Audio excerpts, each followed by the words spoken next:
तो मैं कह रहा था इसके दूसरे चरण में, वीडियो के दूसरे चरण में मैं कह रहा था आपको कि 1914 1914 तक, जब तक पूरे विश्व के पास रूसी दो वैज्ञानिक, रशियन दो साइंटिस्ट थे जिनका नाम था नॉल एंड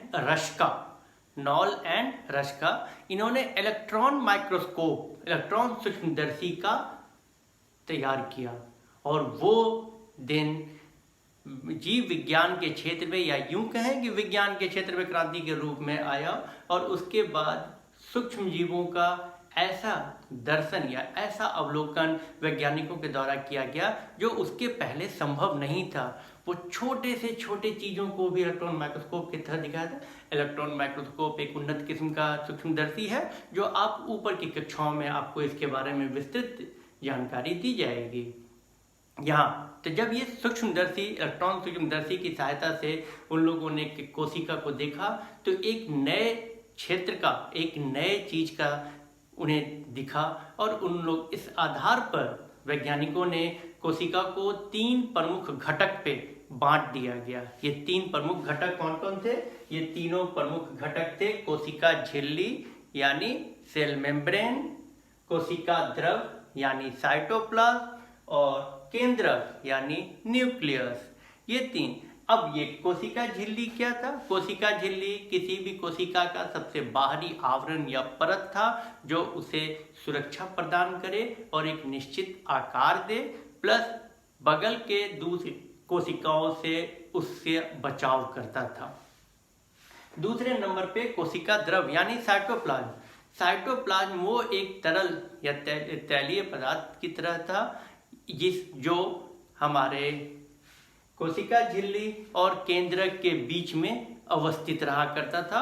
और इसमें अलग अलग प्रकार के कोशिकांग, कोशिकांग का मतलब कोशिका के अंग, उदाहरणतः जैसे mitochondria, endoplasmic reticulum, Golgi body इत्यादि वो होते थे। और सबसे अंत में सबसे महत्वपूर्ण था हमारा केंद्रक।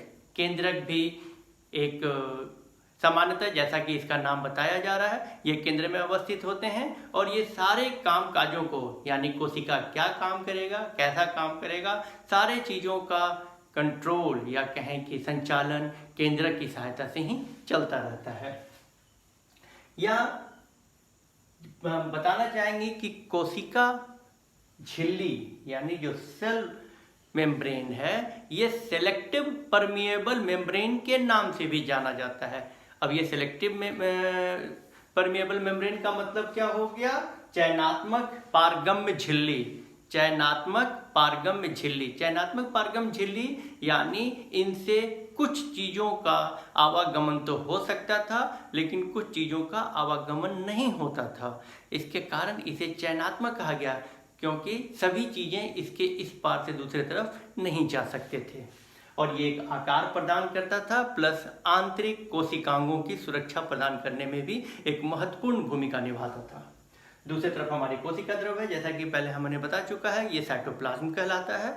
और साइटोप्लाज्म के आधार पर इसमें बहुत सारे अन्य कोशिकांग, जो महत्वपूर्ण कोशिकांगें हैं, जो अगले वीडियो में आपसे हम साझा करेंगे, वो यहाँ रहा करता है। और सबसे अंत में केंद्रक, केंद्रक यानी न्यूक्लियस।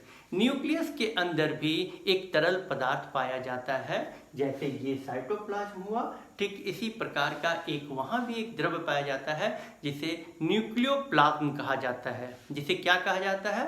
न्यूक्लियोप्लाज्म। यानी उसे केंद्र, हिंदी में हम लोग उसे क्या पढ़ेंगे? केंद्रक द्रव्य।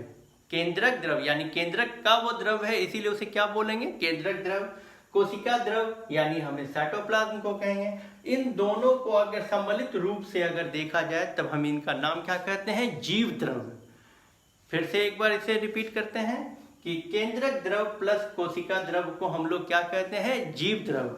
यानी अगर इंग्लिश में देखें तो cytoplasm plus nucleoplasm is protoplasm.